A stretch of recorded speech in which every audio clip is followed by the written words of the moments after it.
아이고야. 네. 오늘 우리 경기 광주교회 점심은 없습니다.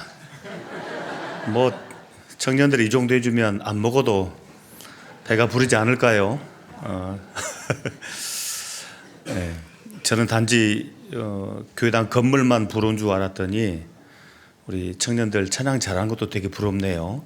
네. 어쨌든 우리 경기 광주교회 형제자매님들 또 이렇게 연말에 또 마지막 주죠. 이번이 마지막 주 또 연말에 이렇게 함께 뵙고 또 교제할 수 있게 돼서 너무도 감사를 드립니다. 여러 가지로 감동을 많이 받고 갈 것 같습니다. 자, 먼저 기도하겠습니다. 우리를 변함없이 사랑하시는 자비하신 하나님, 참으로 감사를 드립니다. 이렇게 죄 많은 세상에 태어나서 하나님 없이 온전히 죄 가운데 빠져 살아가던 죄 많은 저희를 잊지 않고 기억해 주시고 또 구원해 주셔서 이렇게 은혜 가운데 살게 하시고 또 소망 가운데 살게 하심을 너무도 감사드립니다. 올 한 해 하나님의 은혜 가운데 보냈습니다. 이제 이틀 남겨둔 올해를 주의 말씀으로 잘 마무리하게 하시고 또 다가오는 25년 새해를 주의 말씀으로 또 계획할 수 있기를 원합니다. 하나님 준비하신 동계 수련회 그곳으로 우리의 마음과 발걸음을 이끌어 주시고 또 말씀을 통해 한 해를 충분히 돌아보게 하시고 또 새해를 잘 계획하게 하셔서 아무쪼록 올해보다는 내년 한 해가 더 하나님께 영광이 되며 또 우리에게는 기쁨이 되는 새해가 될 수 있도록 우리와 함께 하시고 또 이끌어 주시기를 우리 하나님께 기도합니다. 마지막 주 또 마지막 모임으로 저희들 함께하고 있습니다. 마땅히 이 자리에 함께해야 되지만 또 사정이 있어서 함께하지 못한 믿음의 식구들 그 사정과 형편을 깊이 헤아려 주시고 혹이라도 함께 못한 그런 지체들이 있거든 그 있는 그곳에서 하나님을 섬기게 하시고 또 하나님께 영광이 되게 하시고 다음 주에는 꼭 이 자리에 함께할 수 있도록 이끌어 주시기를 마음 담아 기도합니다. 부족한 사람의 입술에도 함께 계셔서 하나님의 선하신 말씀과 뜻을 올바로 전할 수 있도록 필요한 모든 은혜 더해 주시기를 간절히 바라면서 지금도 우리를 사랑하시는 예수님의 이름으로 기도드립니다. 아멘. 시작하는 말씀으로 디모데전서 1장 15절 찾겠습니다.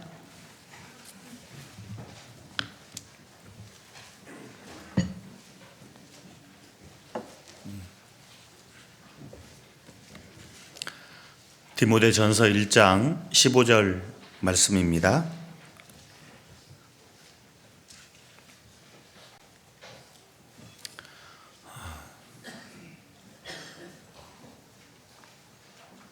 자셨으면 천천히 같이 읽겠습니다. 믿보다 모든 사람이 받을 만한 이 말이여 그리스도 예수께서 죄인을 구원하시려고 세상에 임하셨다 하였도다. 죄인 중에 내가 괴순이라. 네, 반갑습니다. 소개해 주신 대로 광진에서 왔습니다. 서울 광진 하면 뭐 생각나는 거 있으세요 혹시? 네, 어린이 대공원 그리고요. 만약에 어린이 대공원만 끝까지 고집했으면 담임 목사님 누구냐고 물어볼 뻔했습니다. 뭐 광진구 안에 아무리 대공원이 있고 뭐가 있어 본들 교회 없으면 이거 허당입니다. 네, 다른 거 다 없어도 교회 있으면 최고죠. 그래서 혹시라도 다른 또 외부 강사분들 오셔서 물어보거들랑 무조건 답은 교회입니다. 광주에서 오신 분이 계시거들랑 광주교회예요. 뭐 부산에서 오셨으면 뭐예요? 부산교회예요. 일단 뭐 해운대 이런 거 이야기하면 절대 안 돼요. 광진에서 왔으니까 기억나는 게 있습니까? 라고 물어보면 광진교회요. 이렇게 답하는 것이 옳습니다. 그래요, 맞습니다. 교회가 없으면, 정말 소중한 교회가 없으면 아무것도 아닌 거죠. 아무리 볼거리 많고 아무리 먹거리 많아도 교회 없으면 불모지 사막과 다를 것이 없다고 보여집니다. 어쨌든 교회가 광진 지역에 세워지고 그리고 그곳에 또 벌써 제가 세 번째 담임으로 이렇게 교제하고 있습니다. 그리고 광진에 온 지 벌써 이제 3년, 만 3년 이제 꽉 채우고 4년째 접어들었는데요. 3년이면 굉장히 또 길 수도 있는 시간이잖아요. 근데 돌아보니까 3년 동안 뭐 했지 생각하니까 딱히 한 게 별로 없는 거예요. 되게 마음이 무겁고 3년이 이렇게 순식간에 지나갔는데 또 나머지 이제 뭐 얼마가 될지 모르겠지만 그 나머지 기간도 금방 지나갈 수 있겠다 생각하니까 또 마음이 더 무거워지는 거 있죠. 그래서 이래도 마음이 무겁고 저래도 마음이 무거운 그런 연말을 보내고 있습니다. 그래서 저에게도 다가오는 동계 수련회가 더욱 또 뜻깊지 않을까라는 생각을 가져봅니다. 말씀으로 혹시 흐트러져 있는 제 마음을 추스리고 또 마음을 다잡고 정말 해야 될 일이 있다면 힘써 해야겠다라고 하는 그런 마음의 각오를 동계 수련을 통해 가지려고 합니다. 우리 경기 광주교회 식구들도 꼭 그런 동계 수련회가 됐으면 좋겠습니다. 개인적으로 경기 광주 그러면 항상 기억나는 게 있어요. 이제 이미 고인이 되셨지만 제 할머니께서 서울 오셨다가 시골로 가셔야 되잖아요. 한 번에 가는 버스가 없습니다. 광주 가는 버스를 타야 되는데 타긴 탔습니다. 내려보니까 다른 광주예요. 그 광주가 얘기했던 거예요. 이상하네? 광주 가는 버스를 탔는데 왜 엉뚱한 곳이지? 알고 봤더니 경기 광주에 내리셔가지고 고생했다는 이제 그런 말씀을 들은 적이 있는데요. 그래서 그런지 경기 광주교회 그러면 항상 할머님이 생각나고 또 웃지 못할 그런 사건이 또 기억이 납니다. 언젠가 분명히 다녀간 것 같은데 요새 제가 이제 병이 하나 생겨가지고요. 돌아서면 바로 잊어버립니다. 분명히 다녀가긴 다녀갔는데 언젠지 기억이 안 나요. 근데 분명한 건 이제 이렇게 새로 잘 지어진 이제 교회당에 처음 이제 온 것 같습니다. 물론 이제 이렇게 다른 목적으로는 다녀갔지만 말씀으로 교제하기 위해서는 이렇게 처음 찾아뵙게 됐습니다.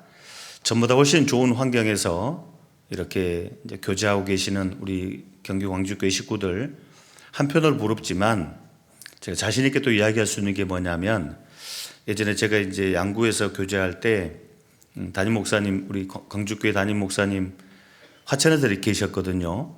양구 놀러 오셔서 양구 오니까 롯데리아가 있다고 베스킨 라빈스가 있다고 화천에 없는데 여기 있는 거 보면 양구 식구들은 잘해야 한다고 신앙생활을 더 잘해야 한다고 했던 말씀이 기억이 나요.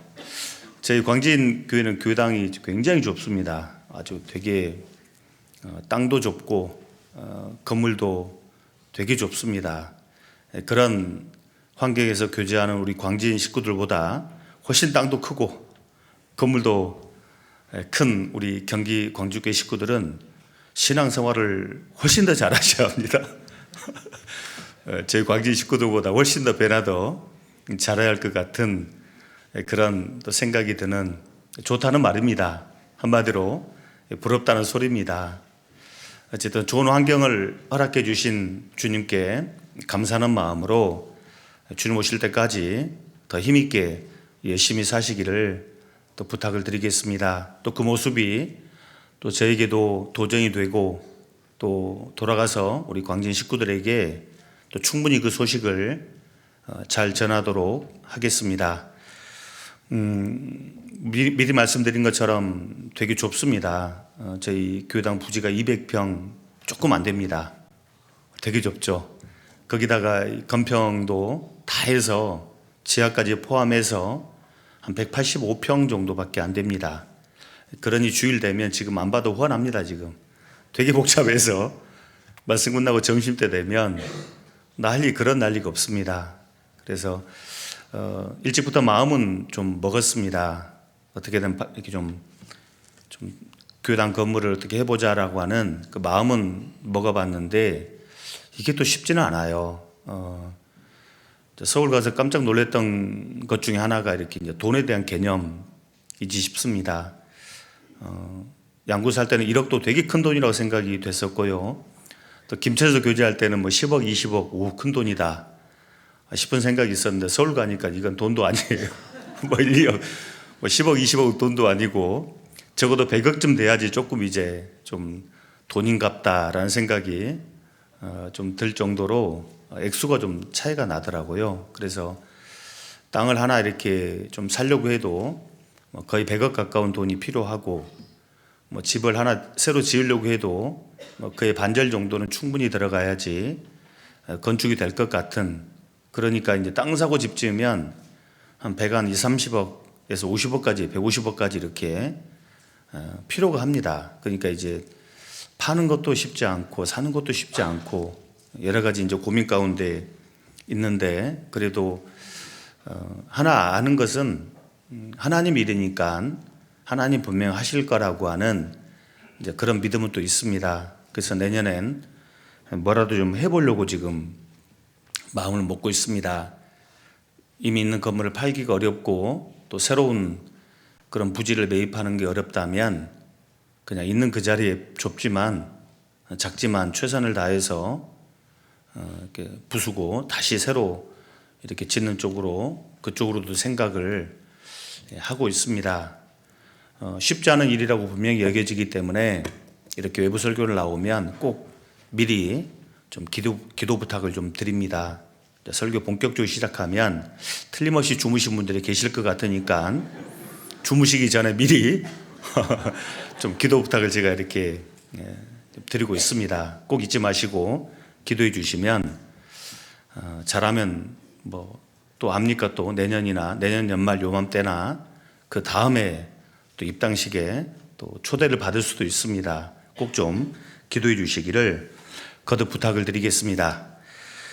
우리 청년에서 준비한 좀 귀한 찬양 너무 감사드리고요. 이제 남은 시간은 이 디모데 전후서, 디도서 이 세 권의 성경을 흔히 목회서신이라고 부르는데, 이 세 권의 성경에 반복되는 단어들이 이렇게 등장을 합니다. 그 중에 한 단어가 미쁘다입니다. 미쁘다라는 단어인데 제가 봉사님께 잘못 오타를 내가지고 매쁘다라고 보냈나 봐요. 미쁘다라고 이제 제목을 하겠습니다라고 보냈는데 매쁘다라고 보냈나 봐요. 어제 갑자기 매쁘다가 뭐예요 그러길래 매쁘다? 사투리인가? 맵다는 소리인가? 제가 또 오해를 해서 나중에 봤더니 오타를 이렇게 맵단 말도 아니고 이쁘다는 말도 아니고 미쁘다입니다. 미쁘다는 단어가 반복되고 있죠. 미쁘다, 모든 사람이 받을 만한 이 말이여 그리스도 예수께서 죄인을 구원하시려고 세상에 임하셨다 했도다. 죄인 중에 내가 괴순이라. 미쁘다란 단어가 신약 성경에 한 16번 정도 기록된다고 합니다. 그 중에 6차례가 이 세 권의 성경에 기록되고 있죠. 물론 이 세 권의 성경에 미쁘다라는 단어 말고도 이 반복되는 단어가 있는 것은 분명합니다. 그 선하다라고 하는 단어도 반복됩니다. 선한이라고 하는 단어가 반복되죠. 나중에 한번 읽어보시고 찾아보시면 좋을 것 같아요. 하나님 보실 때 무엇이 선한지를 정확하게 알 수가 있어요. 주로 선한이라고 하는 단어와 함께 양심, 선한 양심이라는 단어가 기록되고 선한 것, 선한 싸움, 선한 일, 선한 증거, 선한 일꾼, 선한 행실, 선한 충성. 제가 찾아보니까 8가지 선한 것들이 기록되고 있습니다. 이 8가지가 하나님 보실 때 선하다라고 할 수가 있겠죠. 그리고 또 믿음과 관련해서도 또 계속 반복되고 있습니다. 믿음이라는 단어가. 그런데 참 안타까운 것은 긍정적인 좋은 쪽으로 믿음이라는 단어가 많이 안 쓰여지고 있어요. 거짓이 없는 믿음이란 단어가 쓰여지고, 그리고 같은 믿음, 지킨 믿음, 이런 거 말고 별로 찾을 수가 없겠더라고요. 물론 그리스도 예수 안에 있는 믿음이란 단어도 반복되고 있는데, 어쨌든 긍정적인 쪽으로의 믿음은 많지가 않습니다. 반대로 부정적인 의미로서의 믿음이 많이 쓰여지고 있습니다. 파산한 믿음, 떠난 믿음, 배반한 믿음, 저버린 믿음, 벗어난 믿음, 버리운 믿음. 하나님 보실 때 좋은 쪽으로 믿음이 많이 안 쓰여지고 있어요. 안타깝지만 부정적인 의미로서의 믿음이 많이 쓰여지고 있는 걸 볼 때 어쩌면 우리의 삶이 하나님 보실 때 믿음은 믿음인데 긍정이 아닌 부정 쪽으로 많은 삶이 있겠다라고 하는 개인적인 그런 교훈도 또 받아봤습니다. 그리고 오늘 이제 함께 좀 배워보려고 하는 미쁘다 6번 쓰여지고 있는데, 보통 이 단어가 어디에 쓰여졌는지를 먼저 알고 배우는 것이 좋겠다라고 생각이 되어집니다. 보통 미쁘다라고 하는 단어는 어떤 군사 무기의 확실성을 말할 때 쓰여졌던 겁니다. 군사 무기.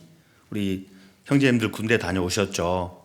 이렇게 총을 이렇게 쐈다 하면, 포를 쏘았다 하면 관역에 정확하게 탁 꽂힐 때, 그때 미쁘다 이렇게 써줬던 거죠. 확실하니까. 그리고 두 번째 의미로서의 사용은 어떤 한 사람의 신용 문제를 이야기할 때 이 단어가 쓰여졌던 거예요. 신용. 이 사람의 신용은 확실하다. 어떤 은행이나 토스 또는 나이스 지킴이 같은 거 보면 신용을, 한 사람 개인의 신용을 숫자로 이렇게 표시해 주죠. 신용 등급이 당신은 몇 점짜리입니다. 점수가 높으면 높을수록 좋죠. 반대로 신용이 낮으면 점수가 뚝 떨어지고 있는 것을 확인할 수가 있습니다. 이걸 깊이 묵상하다 보니까 이런 또 교훈도 생깁니다. 왜 이 미쁘다가 중요하냐라고 한다면 이런 거죠. 도무지 믿을 수 없는 그런 무기를 누가 구입하겠어요? 러시아와 우크라이나 전쟁 중에 있습니다. 그 바람에 K4도 아니죠. K 밀리터리. 그러니까 우리 한국 무기가 그쪽에 알려졌어요. 야, 한국 무기 써보니까 대단히 정확성이 높아, 쓸만해 해서 유럽 지역에 이 무기가 많이 팔리고 있다 하지 않습니까? 근데 반대로 아무리 쏘아본들 엉뚱한 방향으로 날아가면 그런 무기를 누가 사주겠어요?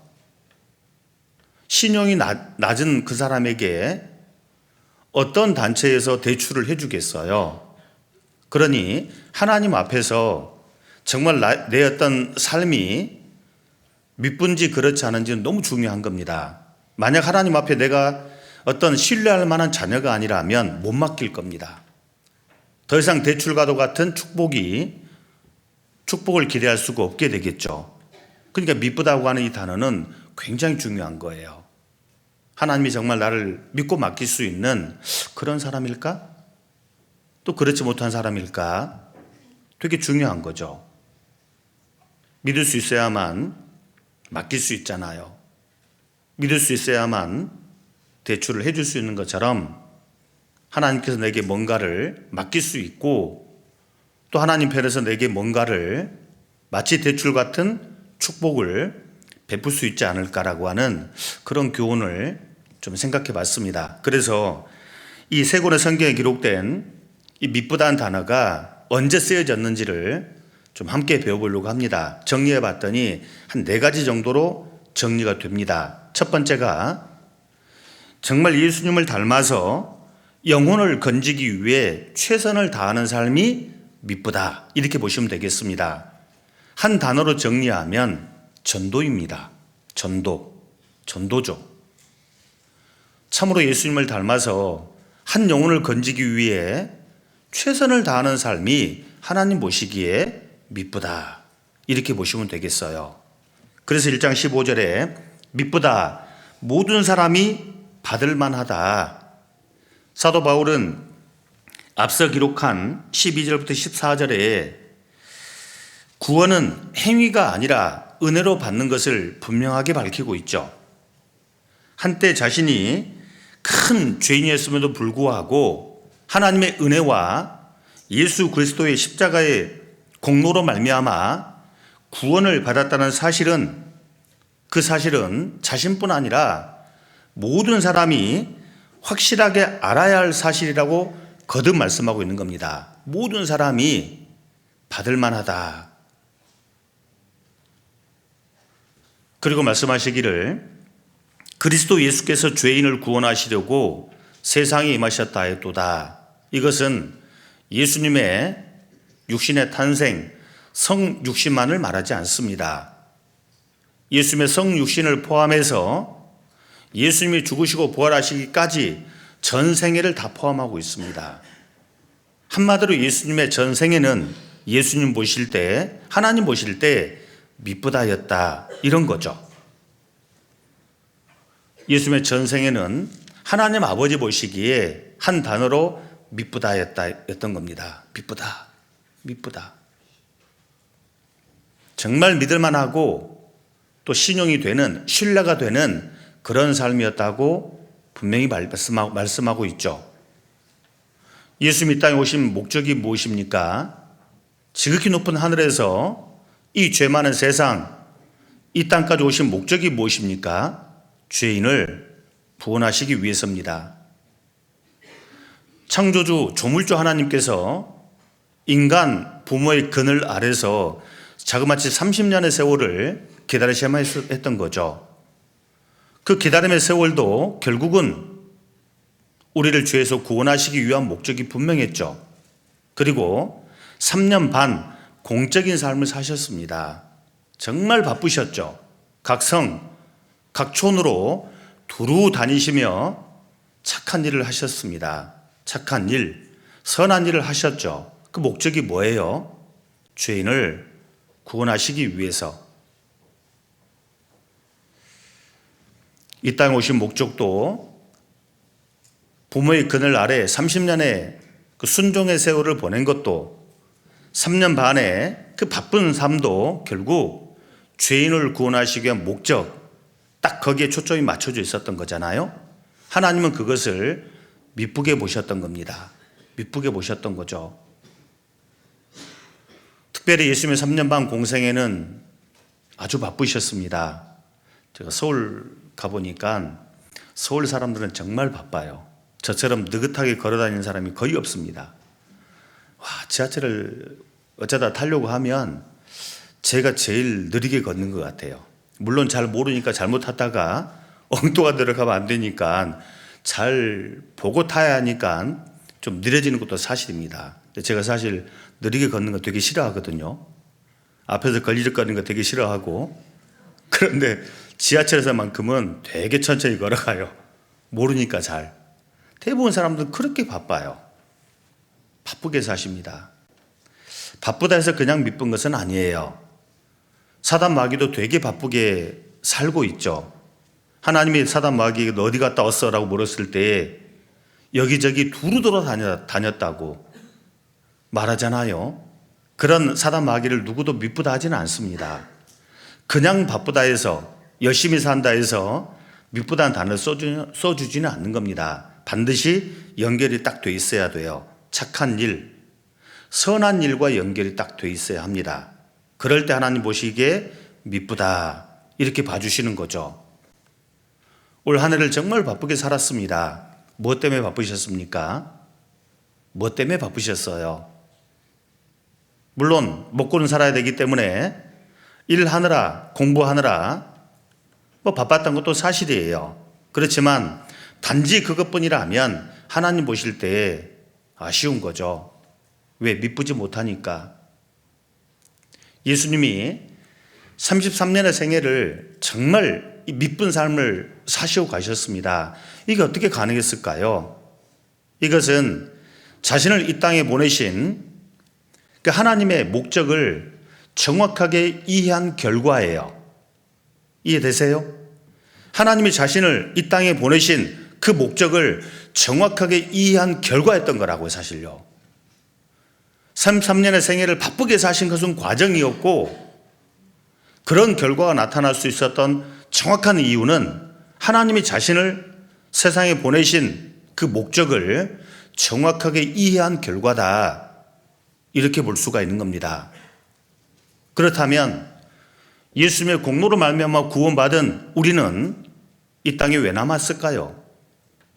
왜 남아있을까요? 왜 살고 있을까요? 우리를 구원하신 목적을 정확하게 이해하지 못하면 하나님 모실 때 결코 미쁜 삶을 살 수가 없습니다. 우리를 구원하신 목적이 분명히 있는 거예요. 디도서 3장입니다. 디도서 3장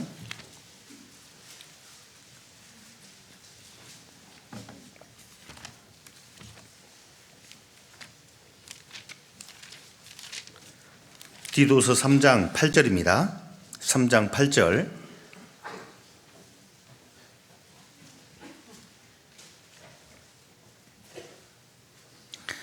디도서 3장 8절입니다. 오늘은 그렇게 멀리까지 안 갑니다. 세 권 성경 안에서 거의 왔다 갔다 할 거니까 구약 성경 뒤적거리지 마시고 여기 계세요. 여기 머물러 계시기 바랍니다. 디도서 3장 8절 찾으셨으면 같이 읽겠습니다. 이 말이 미쁘도다. 원컨대 내가 이 여러 것에 대하여 굳세게 말하라. 이는 하나님을 믿는 자들로 하여금 조심하여 선한 일을 힘쓰게 하려 함이라. 이것은 아름다우며 사람들에게 유익하니라. 이것은 아름다우며 사람들에게 유익하니라. 그러니 미쁜 거죠. 그래서 미쁜 거죠. 우리를 구원하신 분명한 목적이 있는 겁니다. 하나님이 내 같은 걸 왜 구원하셨을까? 도대체 무엇 때문에 나를 자녀 삼아 주셨을까? 우리가 알잖아요. 이 땅에 정말 많은 사람이 살고 있다는 사실을. 80억을 넘었다고 하지 않습니까? 지금 80억 명이 넘어요. 그런데 그들과 내 자신을 비교했을 때 나은 게 1도 없잖아요. 잘난 것도 없고 착한 것도 아니고. 그런데 나를 구원해 주셨잖아요. 이 선한 일은 하나님의 은혜와 구속 사역을 온전히 이해할 때 나타나는 결과입니다. 예수님이 각성, 각촌을 두루 다니시며 은혜의 복음을 전했던 것처럼 예수님이 두루 다니시며 착한 일을 행하시고 마귀에게 눌린 모든 자를 고치셨던 그 결과는 하나님의 뜻을 온전히 이해하신 그것이었고 우도 마찬가지인 거예요. 하루가 바쁜 것은 사실이지만 그 바쁜 하루가 이 선한 일, 착한 일과 연결이 되지 않으면 하나님 보실 때 미쁘지 않은 겁니다. 반드시 이것과 연결이 돼야 돼요. 그거 하라고 구원해 주신 거잖아요. 우리는 이미 구원을 받을 때 들은 사람입니다. 마음에 귀에 대고 하나님 우리를 구원해 주실 때 내가 너를 왜 구원하는지 정확하게 들려주셨고 그리고 우리는 그것을 들은 사람이에요. 우리는 구원을 받는 순간 적어도 마음의 귀로 2가지 소리를 들은 사람입니다. 첫 번째 소리를 들었죠? 내가 정말 너를 대신해서 죽을 만큼 너를 사랑한단다. 그러니 이 사랑을 거절하지 말고 받아줬으면 좋겠다. 첫 번째 우리 소리를 들었어요. 그 소리를 듣고 우리는 구원받은 거죠? 그렇잖아요. 세상에 누가 있어 나 대신 죽어줄 수 있을까요? 나를 대신해 죽을 만큼 사랑하는 사람이 누가 있을까요? 근데 예수님은 그렇게 대신해 죽어주셨잖아요. 우리는 그 사랑을 거절할 수가 없었던 거죠. 그리고 구원을 받았어요. 그리고 끝이던가요? 아니면 2번째 소리가 또 들려오던가요? 전 2번째 소리도 들었거든요.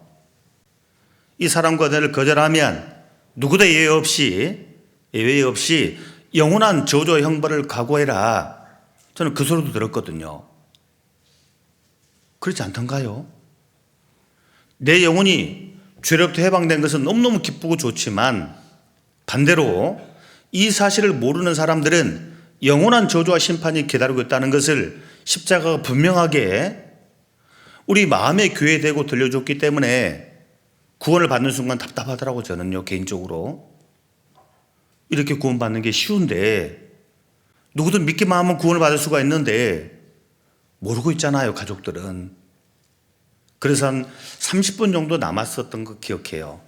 95년 10월에 구원을 받았는데요. 1시간 반쯤 설교했을 때 딱 구원을 받았거든요. 나머지 30분은 분명 들었는데 더 이상 들을 수가 없었던 거죠. 마음이 답답하니까. 제가 구원을 받고 천국 가는 건 너무 좋은데 이 사실을 모르잖아요. 시골에서 뭣도 모르고 농사만 짓는 어머님은 모르고 계시고 또 먹고 살겠다고 바삐 공부하고 직장 다니는 동생들은 모르고 있잖아요. 얼마나 답답해요.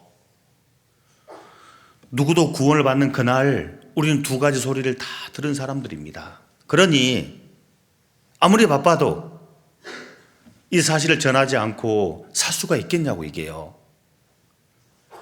우리가 세상을 잠깐 사는 동안에도 뭔가 결핍은 참 슬픈 일입니다. 남들은 먹는데 난 못 먹으면, 남들은 입고 있는데 나는 못 입으면, 남들은 쓰고 있는데 나는 못 쓰면 슬프잖아요. 왜? 결핍이니까. 그런데 그 어떤 결핍보다도 가장 큰 결핍은 하나님이 없는 결핍이잖아요. 어떤 동구권 공산주의자의 간부의 말이 항상 마음에 남습니다. 우리가 하나님을 버렸더니 하나님이 없어졌고 하나님이 없어지니 경제도 물질도 다 없어졌다. 그렇죠. 하나님을 믿지 않는 그 공산 어떤 국가들 치고 이상한 건 잘 사는 나라가 없어요. 잘 사는 나라가 없어요. 희한한 것. 반대로 하나님을 믿는 나라치고 못 사는 나라가 또 없어요. 희한한 건. 하나님이 없는 그들이 얼마나 큰 결핍 가운데 들어갈까 생각하면 마음이 무거울 수밖에 없어요. 그걸 생각하면 이 전도를 하지 않을 수가 없는 거죠.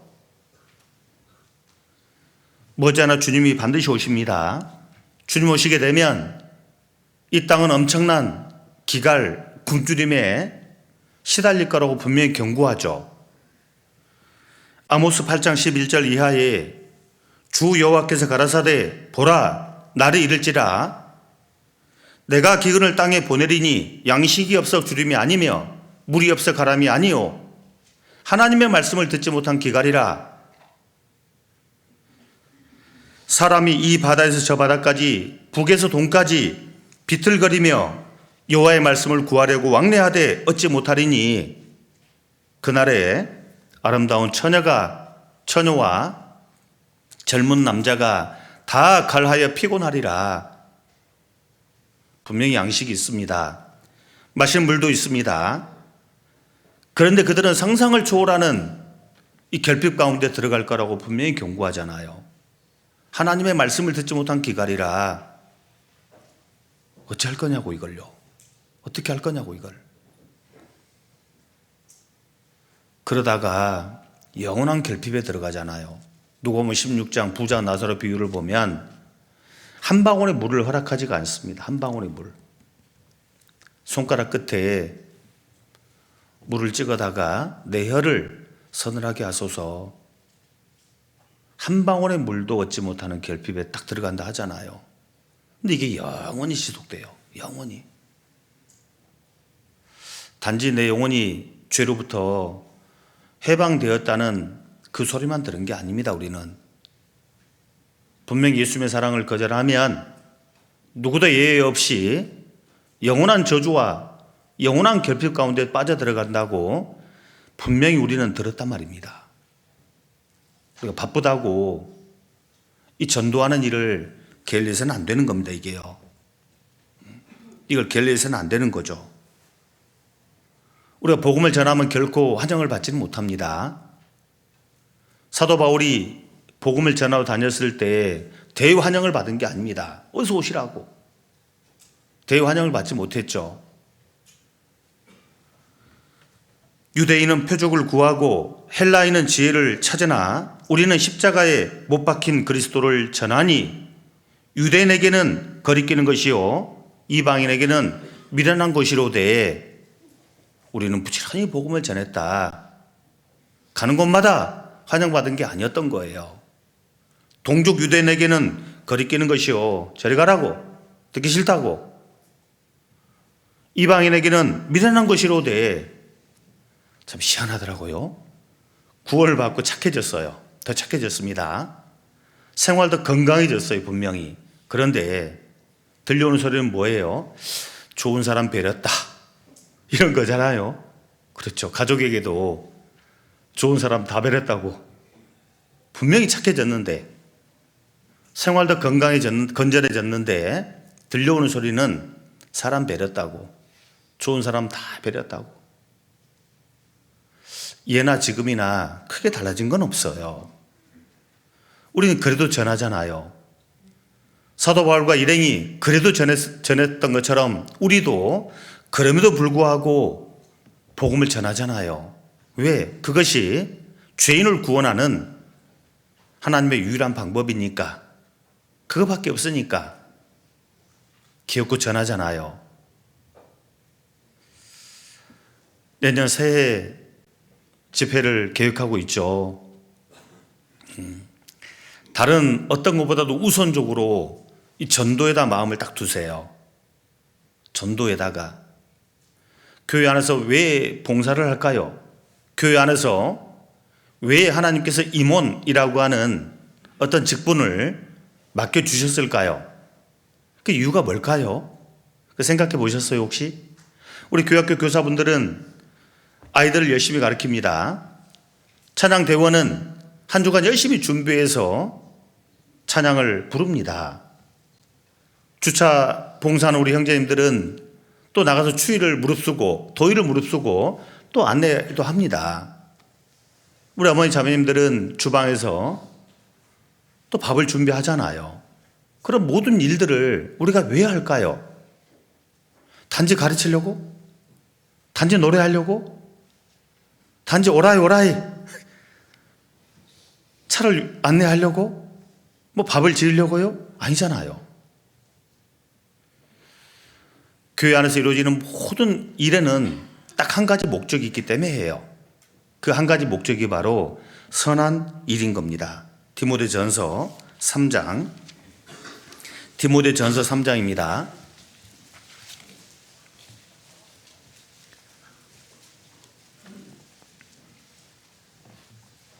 디모데전서 3장 1절입니다.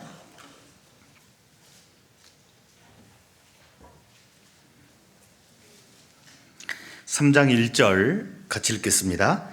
밑보다 이 말이여 사람이 감독의 직분을 얻으려 하면 선한 일을 사모한다 함이로다.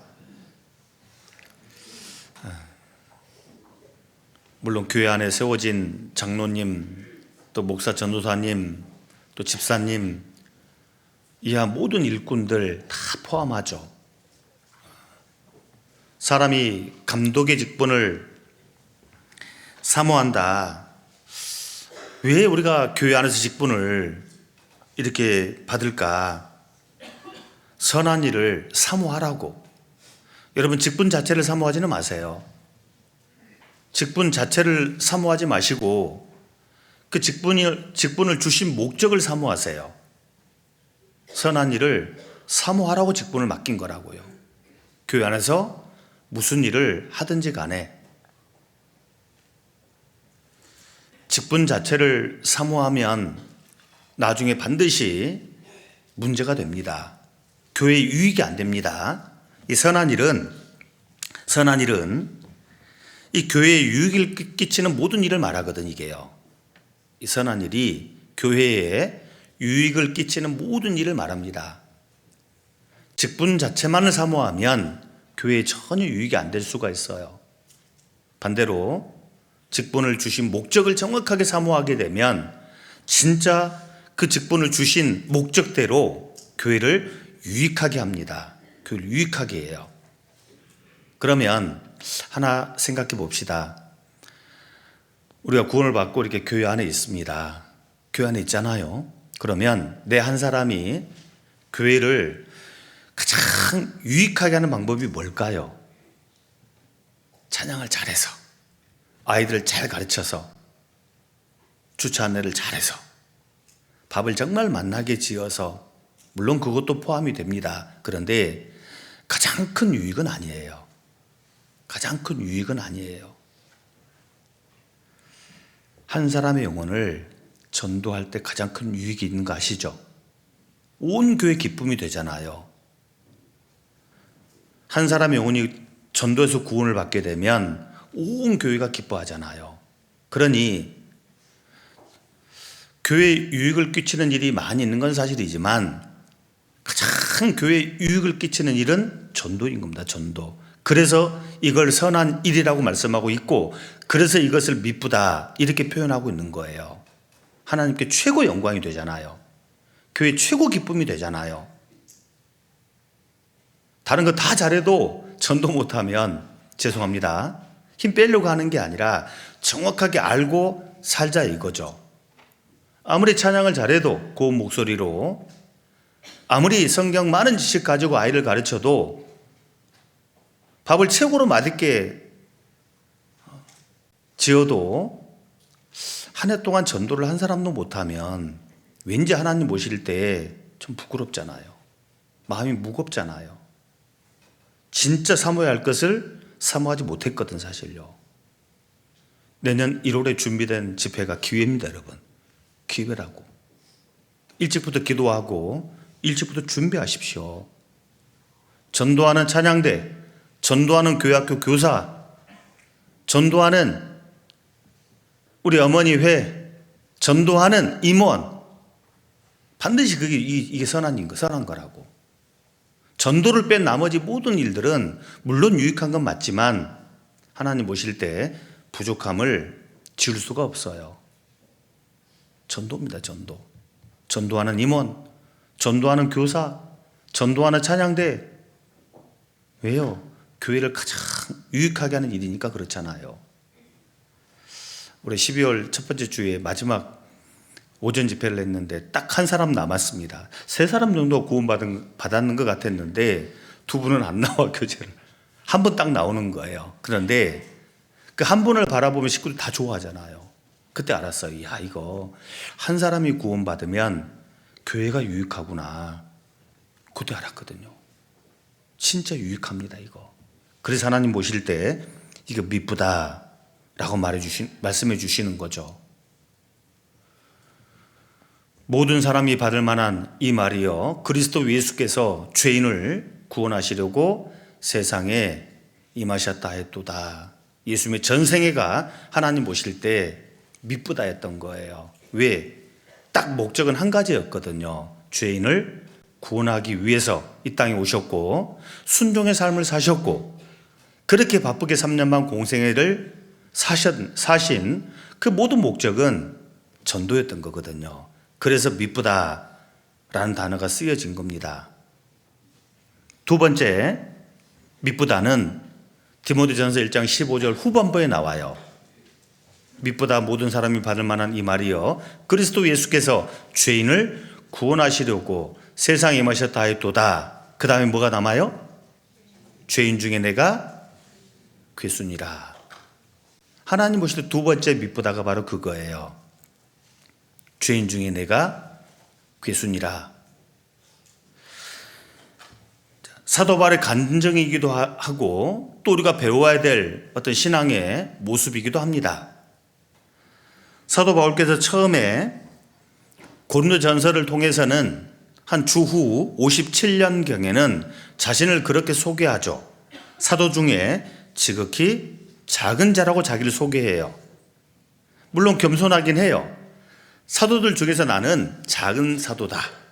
제법 겸손하기도 하죠. 그런데 3년 지났습니다. 주후 한 60년경에 에베소서를 통해서는 자신을 다르게 소개하죠. 모든 성도 중에 지극히 작은 자보다 더 작은 자에게 이렇게 표현합니다. 보통은 시간이 지나면 지날수록 나이가 들어가면 들어갈수록 또 자신을 통해서 하나님의 역사가 나타나면 나타날수록 보통은 겸손해집니까? 교만해집니까? 사람의 본성은 교만해지거든요. 교만해지거든. 시간이 지나면 지날수록 나이가 들어가면 들어갈수록 또 자신을 통해서 하나님의 역사가 많이 나타나면 나타날수록 사람은 본성적으로 교만해지게 돼 있어요. 근데 바울은 이상하게도 거꾸로 가잖아요. 시간이 지나면 지날수록 자신을 통해 하나님의 역사가 나타나면 나타날수록 교만해지기는커녕 겸손해지고 있습니다. 겸손해지고 있거든. 그리고 디모데 이 전서에 와서는 죄인 중에 내가 괴수니라. 한없이 겸손해졌잖아요. 우리가 바울 사도 그러면 정말 위대하다라고 밖에 표현할 수가 없습니다. 청년 시절에 어떤 철딱선이 없는 형제를 만났어요. 그 형제가 저한테 그런 겁니다. 문 형제, 왜 바울을 위대하다고 말해야 되는 거냐? 바울도 예수의 은혜로 구원받았고 나도 예수의 은혜로 구원받았는데 나는 그냥 보통 형제고 왜 바울은 위대한 사도라고 하는 거냐? 제가 뭐라 했을까요? 이런 교만한 형제 같은 이라고 어디서 될 걸 돼야지 어디다가. 사도 바울은 14권의 성경을 받아 기록했잖아요. 바울은 가는 곳마다 복음이 전해졌습니다. 교회가 세워졌어요. 시끄럽고 말 많은 교회들이 다시 안정을 딱 되찾습니다. 구원을 받고 정말 하나님께 쓰임받은 일꾼들이 많은 건 사실이에요. 그렇지만 바울만큼 그렇게 확실하게 크게 쓰임받은 일꾼이 또 어디가 있습니까? 흔치 않잖아요. 그런데 바울은 겸손한 거 봐요. 겸손하잖아요. 시간이 지나면 지날수록 나이가 들어가면 들어갈수록 하나님의 역사가 나타나면 나타날수록 자신을 드러내고 높이기보다는 오히려 자신을 낮추잖아요. 자신을 감추잖아요. 하나님은 바울의 겸손을 통해 두 번째 밑분이 뭔지를 우리에게 알려주고 있습니다. 겸손입니다. 겸손입니다. 도대체 바울 사도께서 어떻게 이렇게 겸손의 자리에 앉아 있을 수 있었을까 궁금하더라고요. 근데 보니까 답이 있어. 바로 앞에 13절에 보세요. 디모데 전서 1장 13절 1장 13절 같이 읽어보겠습니다. 내가 전에는 회방자요 핍박자요 포행자이었으나 도리어 긍휼을 입은 것은 내가 믿지 아니할 때에 알지 못하고 행하였습니다. 그러니까 바울은 늘 잊지 않았던 거예요. 시간이 지났지만 잊지 않았던 거예요. 자신을 통해 하나님의 역사가 많이 나타났지만 그럼에도 불구하고 잊지 않았던 거예요. 뭘요? 과거 다메섹 도상에서 예수를 만나기 전 자신이 어떤 사람이었다는 것을 잊지 않았던 거거든. 보통 개구리 올챙이적 시절을 알아요? 몰라요? 모른다 하잖아요. 자신은 처음부터 개구리인 줄로 착각을 해. 한때는 꼬리 달고 헤엄쳐 다니던 정말 그 볼상사나운 그런 때가 있었던 거잖아요. 단감이 처음부터 단감 아닌 건 아시죠? 단감도 한때는 정말 사람을 몸서리치게 하는 떫은 감 시절이 있었던 건 사실이잖아요. 근데 마치 단감이 난 처음부터 단감이야? 옆에 있는 떫은 감을 향해서 이런 떫은 감 그러면 되냐고 이게요. 안타까운 것은 우리는 너무도 쉽게 잊어버리는 겁니다. 구원받기 전 내가 어떤 사람이었고 어떤 삶을 살았는지를 다 잊어버린 거예요. 그러니 마치 나는 구원을 받을 수밖에 없는 구원을 받아 마땅한 그런 사람이라는 착각을 탁 해버리는 거죠. 그러니 어떻게 겸손의 자리에 계속 남아있을 수 있겠냐고 이게요. 혹시라도 마음이 높아지려고 하거들랑 과거 구원받기 전 자신을 좀 생각해 볼 필요가 있어요. 우리는 하나님의 은혜를 받을 자격이 없습니다. 그런 사람들이에요. 요구할 자격이 없던 사람들이잖아요. 그런데 그냥 구원을 받은 거예요. 그냥 하나님의 은혜, 예수님의 사랑 덕분에 그냥 구원을 받은 것에 불과한 거라고요. 예수님은 죄 없이도 겸손하셨습니다. 그런데 우리는 구원을 받은 이후에도 여전히 자기 내 마음을 들어가 보면 정말 말로 다 할 수 없는 그런 잔인한 짐승 같은 생각이 여전히 있잖아요. 사실은 있잖아요. 제가 되게 못돼서 그런지 구원을 받고 시간이 꽤 지났음에도 불구하고 아니다 싶은 어떤 그런 일들을 만나거나 환경을 만나면 속에서 이렇게 올라오는 게 있어요. 이렇게요. 꾹 눌러놨던, 감춰두었던 그 짐승이 올라오는 걸 느낄 때가 참 많습니다. 여러분 안 그런가요? 저만 그럴까요? 여러분은 그런 거 없어요? 벌써 구원받은 지 시간 꽤 지났잖아요. 그런데 어떤 환경이나 어떤 사람을 만나면 속에 있는 짐승이 다시 올라오는 것을 우리 느끼잖아요. 우린 그런 사람들인 거라고. 우린 교만할 아무런 이유가 없어요. 아무런 이유가 없어요.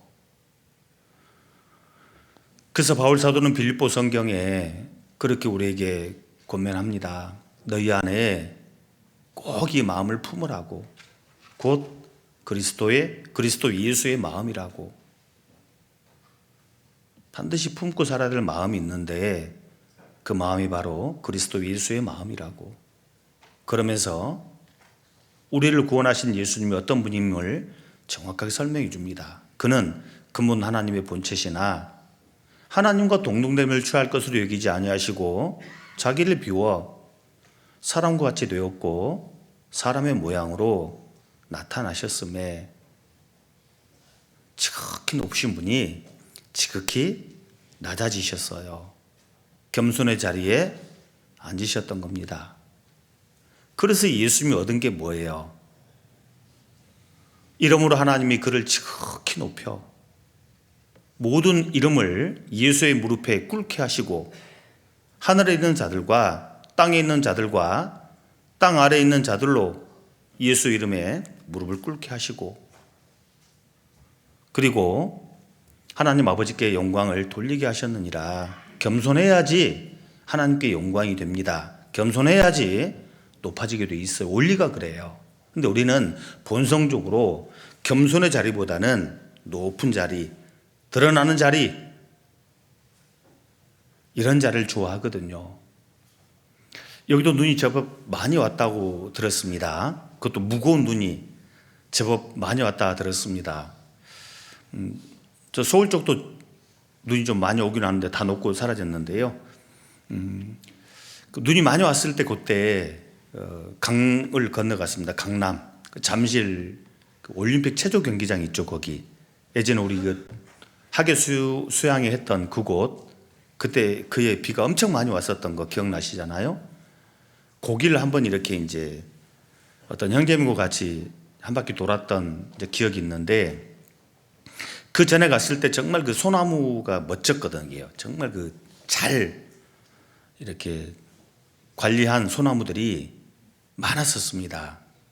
근데 그때 가보니까 난리가 났어요. 많은 나무들이 피해를 입었는데 특별히 소나무가 되게 많이 피해를 입었어요. 딱 보는 순간 깨달은 게 있었어요. 여러분, 나무 중에 왕이 뭘까요? 나무 중에 우두머리가 무슨 나무일까요? 제가 방금 말씀드렸잖아요, 답을. 좋은 목사는 답을 이야기해줘요. 자, 뭘 봤다고요? 소나무. 답이 소나무요. 소나무. 보통 이제 독수리 그래, 독수리. 수리가 이제 우두머리라는 뜻이라 합니다. 독수리. 원래 이제 소나무가 수리나무, 그 다음에 술나무, 솔나무, 솔이 탈락하고 소나무, 우두머리 나무라는 뜻이에요. 소나무가 원래 나무들의 왕인 거죠. 나무들의 왕인 소나무가 다 꺾어졌어요. 다 부러지고 처참해졌어요. 완전히. 다른 나무들은 멀쩡한데 대부분. 소나무는 물론 이 나무 자체가 연한 건 맞습니다. 그건 알고 있습니다. 근데 영적인 교훈이 있었던 거예요. 나무 중 우두머리 다 처참하게 꺾어진 거잖아요. 다른 나무들은 이 무거운 눈이 쌓이면 이렇게 좀 겸손하게 숙였다가 툭 떨궈내고 다시 돌아가고, 소나무는 뻣뻣한 거예요. 이게 좀 결국은 다 꺾어져 나가잖아요. 이렇게요. 하나님 앞에 겸손하지 못하면 누구도 예의 없이 다 꺾이겠구나, 더 겸손하겠구나, 그런 교훈을 좀 받고 왔어요. 소나무는 우두머리 나무입니다. 죄송하지만 일종의 교만을 상징하는 나무 같아요. 우리는 말이 필요가 없어요. 무조건 겸손해야 돼요. 무조건. 그런데 잘 잊기 때문에 하나님 편에서 잊지 말라고 아예 제도화한 게 있습니다. 이스라엘 백성들이 400년 애굽에서 노예 생활을 했었던 건 압니다. 우리가 400년 노예 생활, 종생활. 그런데 그런 그들을 하나님의 은혜로 출애굽시켜 주었죠. 근데 이스라엘 백성들이 금방 잊어버릴 것을 하나님은 아셨던 거예요. 그래서 이스라엘 백성들에게 아예 법으로 제도화하신 거죠.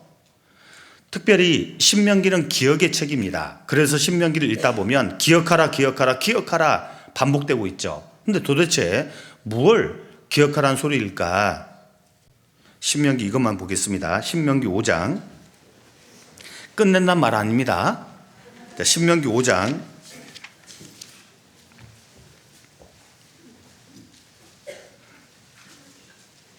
신명기 5장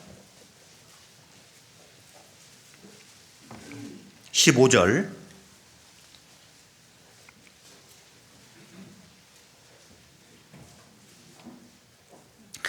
자, 신명기 5장 15절을 함께 읽겠습니다.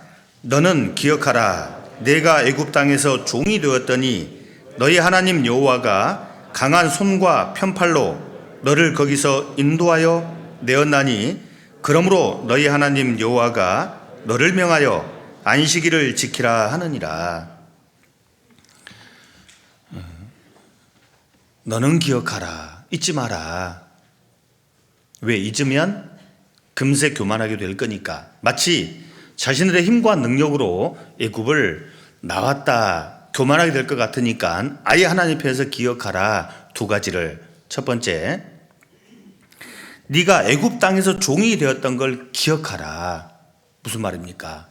우리로 바꾸자면 우리가 구원받기 전의 삶을 기억하라 그 말이에요. 그리고 또 기억하라. 너희 하나님 여호와가 강한 손과 편팔로 너를 거기서 인도하여 낸 것을 기억하라. 우리가 받은 구원은 우리가 생산해낸 게 아니라 그 말이에요. 우리가 일에서 얻은 결과물이 아니라 그 말입니다. 두 가지를 기억하라. 한마디로 이걸 줄이면 하나님의 사랑, 하나님의 은혜인 겁니다. 은혜. 이걸 잊으면 뒤에 따라오는 게 반드시 사라지게 돼 있어요. 안식일을 지키라. 안식은 평안입니다. 평안. 보세요. 신약 성경 14권을 기록한 바울 사도께서 그 문안 인사에 꼭 빼놓지 않고 집어넣은 단어가 두 개입니다. 무엇과 무엇이죠? 은혜와 평강이 있을지어다. 은혜와 평강을 계속 강조했잖아요. 과거 종되었던, 죄의 종되었던 우리를 예수님의 십자가의 공로로, 피로 우리를 구원해 주신 겁니다. 이거 은혜죠. 은혜. 이걸 잊어버리면 뒤에 따라오는 평안, 안식일이 없어지게 되는 거죠. 그래서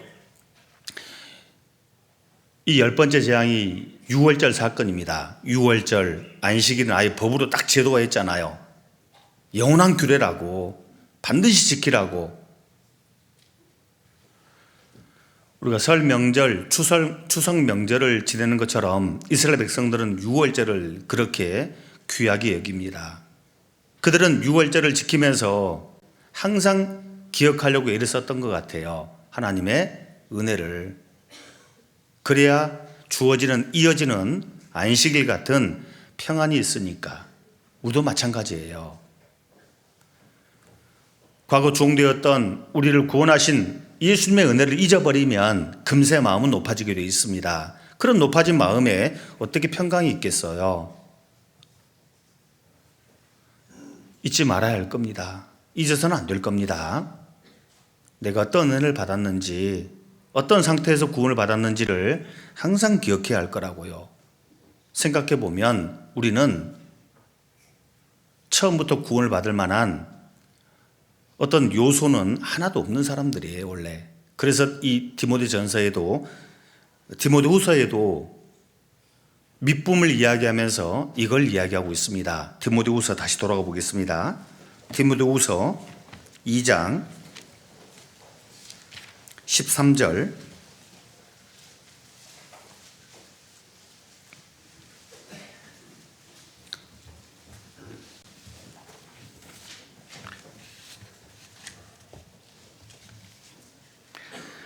디모데후서 2장 13절입니다.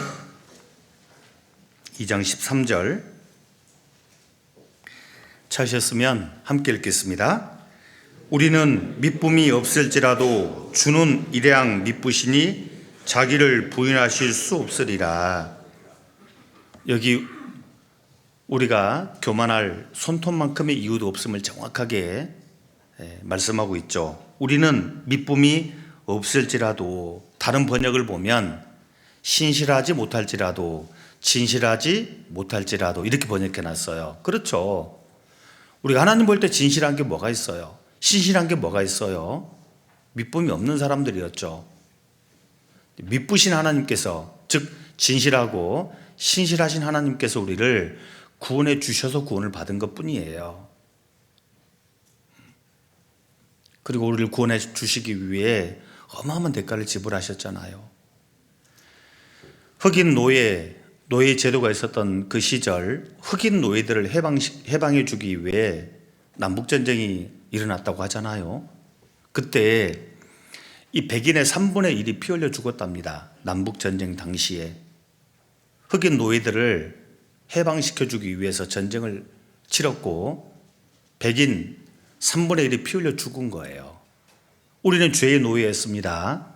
우리를 구원해 주기 위해 예수님이 십자가에 피 흘려 주신 거예요. 그래서 우리가 죄에서 해방이 된 사람이라는 사실을 꼭 기억해야 합니다. 절대 잊으면 안 돼요. 그래야 겸손의 자리에 남아있을 수 있는 겁니다. 가정에서든 교회 안에서든 겸손의 자리를 지킬 수가 있어요. 정말 그런 것 같아요. 구원받기 전 내 자신이 어떤 사람이었고 또 어떤 삶을 살았었는지를 잊지 않을 수만 있다면, 가정에서든 교회 안에서든 내가 어떤 위치에 있든지 간에 겸손의 자리에 끝까지 남아있을 수 있겠다. 또 그런 삶을 살아가는 자녀들을 향해 하나님은 미쁘다, 이렇게 봐주시는 겁니다. 두 번째 미쁨은 겸손하고 딱 연결시켜 놓은 겁니다. 겸손. 죄인 중에 내가 괴순이라 겸손과 딱 연결시켜 놓은 거죠. 20분밖에 안 남았는데 이제 2개 했으니 나머지는 언제 끝나려고 저러나 걱정하지 마세요. 목사는 다 생각이 있어요. 걱정하지 마세요. 세 번째 밑붐입니다. 디모데전서 4장입니다.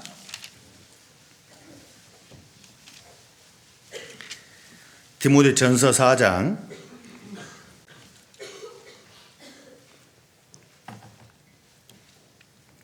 8절. 자, 8절을 제가 읽겠습니다. 육체의 연습은 약간의 유익이 있으나 경건은 범사에 유익하니 금생과 내생에 약속이 있느니라. 9절. 미쁘다 이 말이여 모든 사람들이 받을만 하도다. 10절을 같이 읽겠습니다. 이를 위하여 우리가 수고하고 진력하는 것은 우리 소망을 살아계신 하나님께 두미니 곧 모든 사람 특히 믿는 자들의 구주시라. 여기 육체 연습과 경건의 연습을 말씀하시면서 미쁘다 단어가 쓰여지고 있습니다. 육체 연습은 분명 유익합니다. 건강을 위해서 뭔가를 하죠. 또 공부하는 것도 역시 마찬가지입니다. 뭔가 유익을 얻기 위해서. 그렇지만 육체 연습은 결국 벗어날 수 없는 두 가지 제한이 딱 걸려 있어요. 한계가 있습니다. 첫 번째, 부분적이라는 것, 부분적이라는 사실. 이렇게 운동하면 일단은 푸시업을 하면 상체는 빵빵해지죠. 빵빵해집니다. 상체가. 하체는요, 별 도움 안 돼요. 하체 운동을 하면 하체는 단련이 됩니다. 상체는요, 별 도움이 안 돼요. 그러니까 부분적이다 그 말입니다. 즉 육체 연습은 아무리 해봤자 부분적이다. 그리고 일시적이란 한계를 벗어날 수가 없어요. 사고로 병원에 입원했습니다. 한 달 지났어요. 빵빵해졌던 몸이 다시 원래로 돌아가는 거 아시죠? 근 손실이 심해져서 금방 옛날로 딱 돌아갑니다. 결국 육체 연습은 부분적이고 일시적이라는 한계를 벗어날 수가 없는데 경건의 연습은 다르다. 부분적이지 않은 전체적이고 일시적이지 않은 영원한 것이다. 그러니 짧은 세상을 사는 동안에도 잘 살기 위해서 육체 연습을 그렇게 게을리하지 않는데 하물며 영원한 이 경건의 연습을 왜 하지 않는 거냐. 진짜 하나님께 소망을 둔 자라면 경건을 연습한다 이 말씀이거든요. 이게요.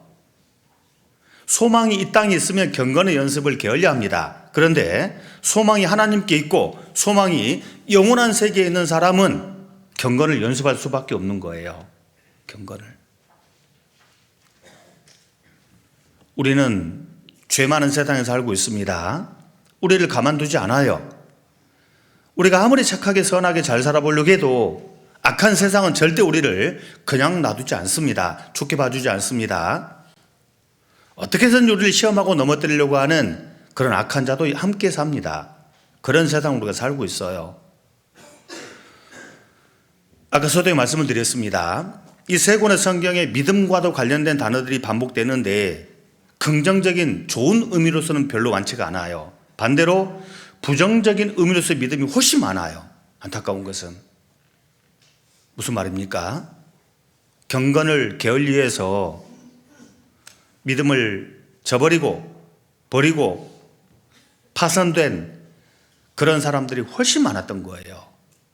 경건을 게을리한 결과인 겁니다. 이게 특별히 디모데전서 4장 5절에 하나님의 말씀과 기도로 거룩하심이니라 했으니까 이 경건에 필요한 것들이 정말 많지만 이 두 가지만큼은 필연적으로 해야 돼요. 가까이 해야 할 겁니다. 말씀과 기도. 주일날은 대부분 교회를 가보면 다 그렇더라고요. 주일날은 거의 빈자리가 없어요. 다시 건축을 해야 될 것 같은 느낌을 강하게 받아요. 근데 웬걸 수요일 되면 헐렁해요. 저희도 그렇거든요. 사실요. 주일날은 막 빼곡해가지고 콩나물 씨로 저리 가라 해요. 근데 수요일날은 헐렁하거든. 수요일은 다 어디 갔을까요? 수요일날은 다 어디 갔을까요? 주일 말씀은 귀하고 수요 말씀은 덜 귀하다 이런 게 어디가 있어요? 작은 모임 말할 것 없이 다 귀하잖아요. 학교 수양회는 막 미어 터지지 않습니까? 보면 동계 수련은요 헐렁해요. 왜 이럴까요 또? 우리 경기 왕주교회 식구들은 일단 접수부터 해 놓으셨죠? 역시 훌륭한 담임 목사님 누구세요? 훌륭한 교회 맞습니다. 그래요. 일단 접수부터 해놓고 보는 거지 뭐. 그리고 가야죠. 기어코. 말씀 생활을 게을리하면, 기도 생활을 게을리하면, 즉 경건에 관해서 소홀히 하게 되면 반드시 문제가 생깁니다. 그 문제가 뭐예요? 다툼입니다. 다툼. 시끄러움이거든. 시끄러워요. 가정이 시끄럽고 교회가 시끄럽고. 왜 그럴까요? 받은 은혜가 부족해서 그럴까요? 구원을 반만 받아 그럴까요? 아니잖아요. 경건을 게을리해서 그런 거예요. 경건 생활을. 여기 디모데전서 6장 옆에 답을 말씀하고 있잖아요. 디모데전서 6장 3절. 3절부터 제가 읽겠습니다. 누구든지 다른 교훈을 하며 바른 말, 곧 우리 주 예수 그리스도의 말씀과 경건에 관한 교훈에 창념치 아니하면 저는 교만하여 아무것도 알지 못하고 변론과 언쟁을 좋아하는 자니 이로써 투기와 분쟁과 회방과 악한 생각이 나며 5절을 같이 읽겠습니다. 진리를 잃어버려 경건을 이익의 재료로 생각하는 자들의 다툼이 일어나느니라. 혹시 다투는 가정이 있다, 혹시 다투는 교회가 있다 라고 한다면 이건 일 문제가 아닌 거예요. 이건 정확하게 원인 진단을 해보면 일 문제가 아닌 경건의 문제였던 겁니다. 다투는 가정은 어떤 일 때문에 다퉜다고 생각을 하지만 일이 문제가 아니거든. 경건의 문제였던 거예요. 교회가 시끄럽습니다. 겉으로 볼 때는 일 때문에 다툰 것 같지만 일이 문제가 아니었던 거거든. 경건의 문제입니다, 여러분. 정말 경건 생활에 딱 붙들려 있으면 일이 아니거든. 문제가 아니거든, 사실요. 그래서 세 번째 밑분을 이 경건하고 딱 연결시켜 놓은 겁니다. 연결시켜 놓은 거거든. 경건 생활을 추구하는 그 삶이 하나님 보실 때 미쁘다 이렇게 봐주시는 거였다고 얘기해요. 말씀과 기도에 탁 붙들려 있어야 합니다. 껌딱지 달라붙듯이 탁 붙어 있어야 돼요. 저희 어제 보니까 큰아들하고 영상통화를 하는데 손녀가 딱 붙어 있더라고. 보니 껌딱지 붙어 있듯이 지네 아빠의 품에 딱 붙어 있더라고. 딱 붙어 있더라고요. 마치 그런 것처럼 우리 경건의 삶과 딱 붙어 있어야 하는 거라고 이렇게요. 말씀에 딱 붙어 있고 기도 생활에 딱 붙어 있으면 가정이 평안합니다. 교회가 평안합니다. 이건 진리거든, 완전히.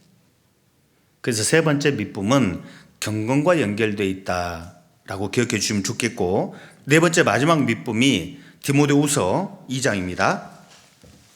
디모데후서 2장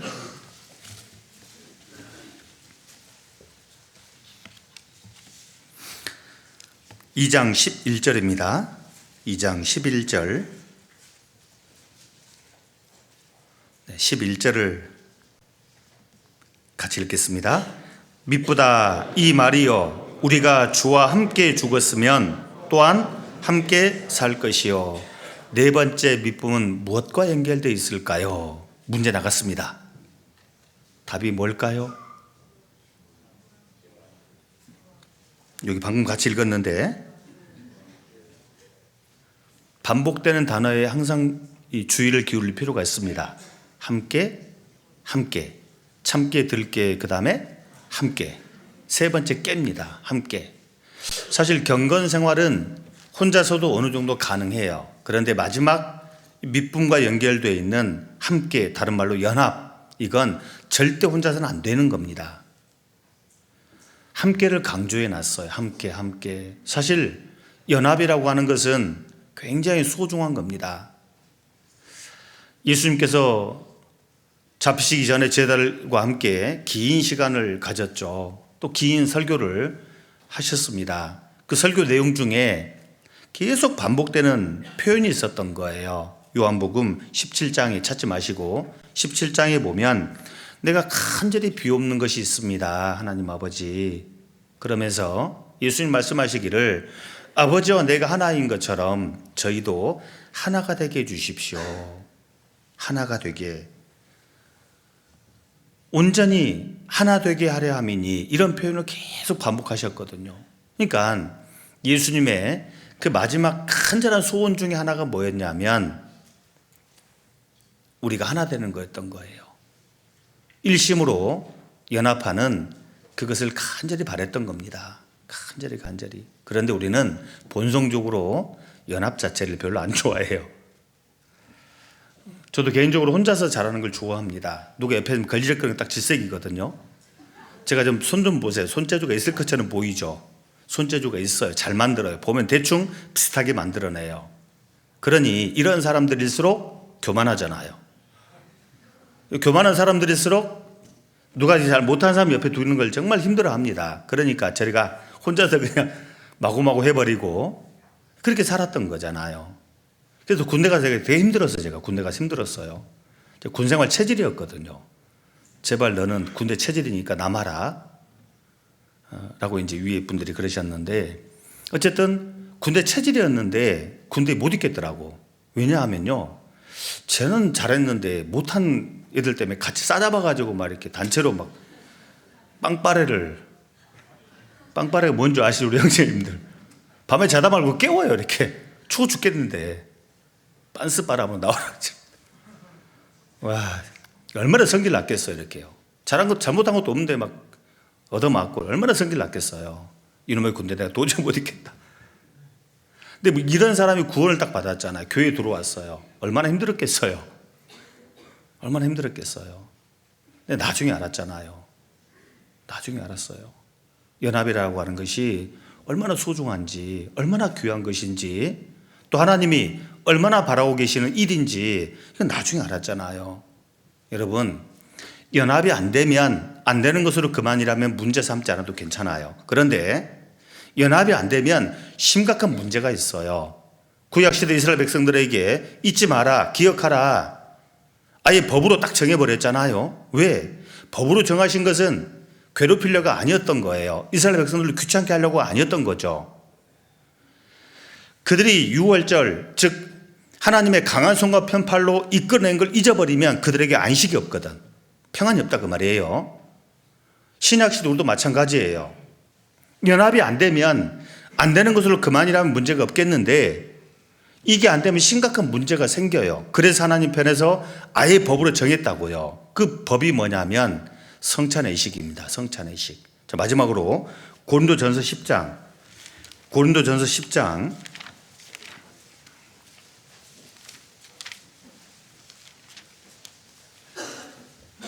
10장 16절입니다.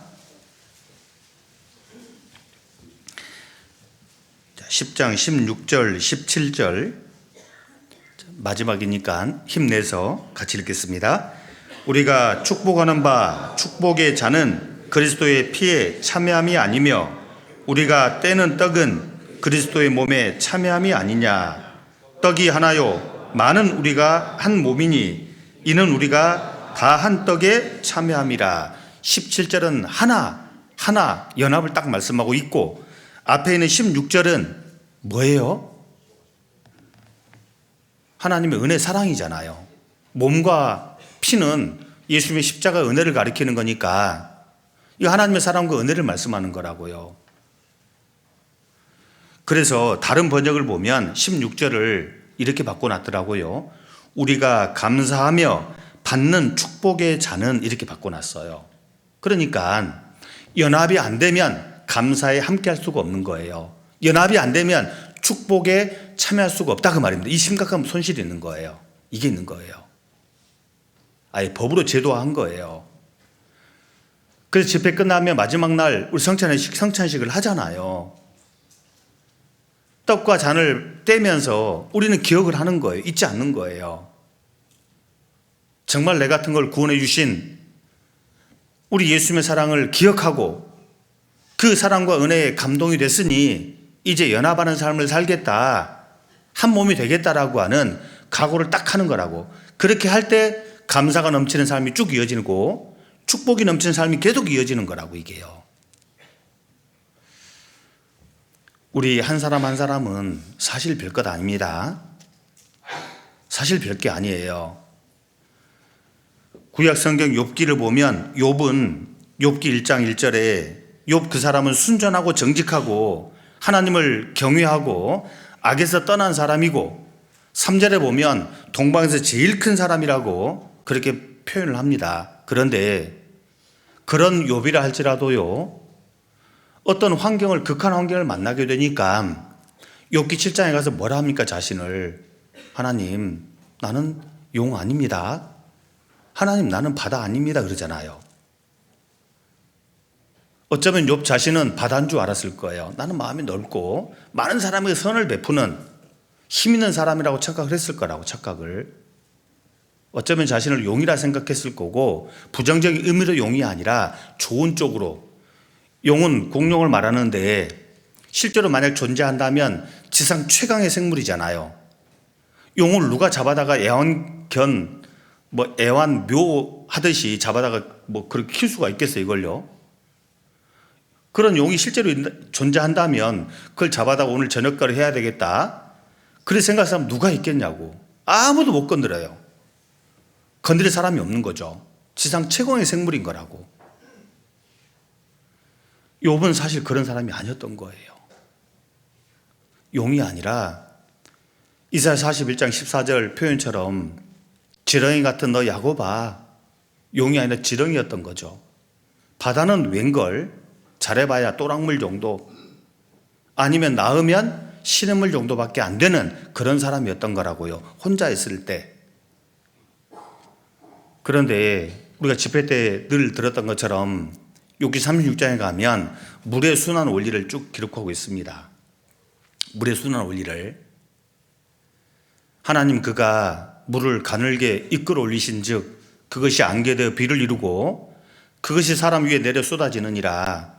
전도서 1장 가서는 모든 강물은 다 바다로 흐르되 바다를 채우지 못한다.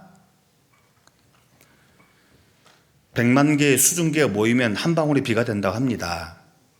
아무것도 아닌 거예요. 한 방울의 비가 떨어져 본들 무슨 도움이 되겠냐고, 세상에.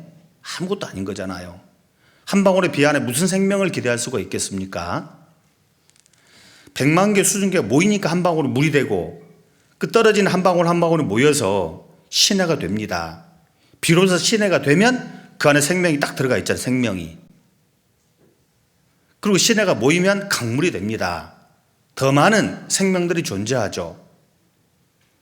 그런 강들이 모이면 이제 거대한 바다가 됩니다. 상상을 초월하는 크기의 대왕고래 같은 것들이 바다에는 살잖아요. 근데 고래는 강에는 못 살아요. 시냇물 더더욱 못 살죠. 한 방울의 비 속에 기대할 수 없습니다. 하나님은 우리를 환경과 사람을 통해서 계속 모으는 겁니다. 왜? 혼자서는 아무것도 아니니까. 바다도 아니고 용도 아니니까 계속 모으는 거예요. 한 방울의 비를 시내로 모으고 시내를 강으로 모으고 강을 바다로 모아서 정말 무수한 생명들이 다 살 수 있는. 그래서 마지막 욥기 41장에 가면 40장에 가면 거기에 바닷속에 용이 살고 있잖아요. 바닷속에 용이 살잖아요. 가정이 연합해야지 생명이 태어납니다. 교회가 연합해야지 생명이 그 안에 살게 되는 거거든. 지금도 식구들이 많은데 이거 가지고 설마 만족하시는 건 아니겠죠? 이 정도로 배불러 하지는 않겠죠, 설마? 더 많은 사람들이 구원을 받아야죠. 이 경기 광주 지역에 꽤나 많은 사람들이 유입이 되고 있는데 이 정도 가지고 어림도 없죠. 그것을 가능케 하는 게 바로 연합인 겁니다. 연합할 때 내 자신이 기쁨 가운데 동참할 수 있고 축복의 잔에 참여할 수가 있고 그리고 진짜 소중한 생명들이 그 안에 살게 되는 거예요. 그러니 연합이 얼마나 소중해요. 결혼한 부부가 냉랭해서 각방 쓰면 고린도전서 7장이 그걸 말하고 있죠. 각방을 쓰면, 다른 말로 분방하면 절대 생명 안 나옵니다. 기쁨이, 무슨 기쁨이 있겠어요? 그렇잖아요. 기쁨이 없잖아요. 웃을 일이 없잖아요. 지지고 볶고해도 부부가 연합하면 새로운 생명이 나오잖아요. 기쁨이 있는 거예요. 그 축복이죠. 교회가 마찬가지입니다. 마음에 안 드는 사람이 옆에 꽤 많이 있을 거예요. 저도 그러니까 제가 봐도 마음에 안 드는 분들이 있어 분명히요. 그런데 하나님 원하시는 건 연합입니다. 연합할 때 바다처럼 마음을 넓힐 때 그때 마음의 기쁨을 넣어주십니다. 축복해 주셔요. 다른 말로 생명들을 계속해서 태어나게 도와주실 겁니다. 그래서 우리 경기 광주교회 형제자매님들, 이 디모데 전후서, 디도서, 세 권의 성경에 하나님이 미쁘게 보시는 4가지를 오늘 말씀을 드렸습니다. 첫 번째가 뭐가 연결되어 있어요? 전도와 연결되어 있고, 두 번째는 겸손과 연결되어 있고, 세 번째는 경건과 연결되어 있고, 네 번째 마지막으로는 연합과 연결되어 있다는 것을 꼭 좀 마음에 담아두시고 오늘 집에 가시거든요. 세 권 한꺼번에 읽어버리세요. 이렇게 쫙. 분량이 많지 않습니다. 그러면 틀림없이 마음에 뭔가 좀 각오가 되는 것이 있을 거라고 보여집니다. 기도하고 마치겠습니다. 우리를 사랑하시고 구원하신 고마우신 하나님 아버지, 참으로 감사를 드립니다. 죄 많은 저희를 구원해 주시고 여전히 부족하고 연약한 저희를 통해 또 하나님이 기뻐하시는 귀한 영혼들을 한 분씩 한 분씩 주님의 품으로 이끌어 가심을 감사드립니다. 하나님이 사랑하시고 구원하시고 세우신 우리 경기 광주교회, 하나님께서 끝까지 축복해 주시고 또 함께 해 주셔서 날마다 구원받는 역사가 나타남으로 하나님께 영광이 되며 또 온 식구들에게 기쁨이 되는 교회 되게 해주시기를 마음 담아 기도합니다. 연말을 또 주의 말씀으로 잘 마무리하게 하시고 다가오는 새해를 또 주의 말씀으로 잘 계획하게 하셔서 내년 새해가 참으로 모든 우리 형제자매님들에게 새로운 한 해 되게 하시고 또 무엇보다도 주 예수를 믿으라, 그리하면 너와 내 집이 구원을 받겠다는 약속이 꼭 이루어질 수 있도록 하나님 마음껏 축복해 주시기를 마음 담아 기도합니다. 나머지 시간들도 온전히 하나님의 손길에만 의지하면서 예수님의 이름으로 기도드립니다. 아멘.